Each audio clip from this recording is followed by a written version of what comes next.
புத்தி தெரிஞ்ச காலத்துல இருந்து உன் கோவிலை சுத்தி சுத்தி வர்றவெல்லாம் பொழுது விடிச்சதும் உன் புகழை பாடினதுக்கு அப்புறம் தான் பொழப்புக்கே போறவெல்லாம் இந்த உலகத்துல ஒன்ன தவிர வேற கதியே இல்லைன்னு உறுதியா நம்புறவெல்லாம் ஒவ்வொரு கிருத்திகைக்கும் உன் கோவிலுக்கு வந்து உன் திருமுகத்தை பார்த்ததுக்கு அப்புறம் தான் பச்சை தண்ணியே குடிக்கிறவெல்லாம் அப்படி இருந்து இன்னைக்கு உன் கோவிலுக்குள்ள மட்டுமில்லை ஊருக்குள்ளே வரக்கூடாதுன்னு விரட்டி அடிச்சிட்டாங்களே முருகா.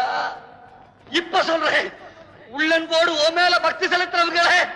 பட்சத்தோடு வெற்றி தருளும் பரம்பொருள் நீங்கிறது உண்மையானா பக்திக்கு விரதத்துக்கு கட்டுப்பட்டு கருணை காட்டி காப்பாற்ற கண்கண்ட கடவுள் நீங்கிறது உண்மையானா இப்ப இந்த இடத்துல என் முன்னால வந்து நெல்லு, உன் திருமுகத்தை காட்டு, என் கிருத்திக விரதத்தை முடிச்சு வை. இப்ப நீ வரலன்னா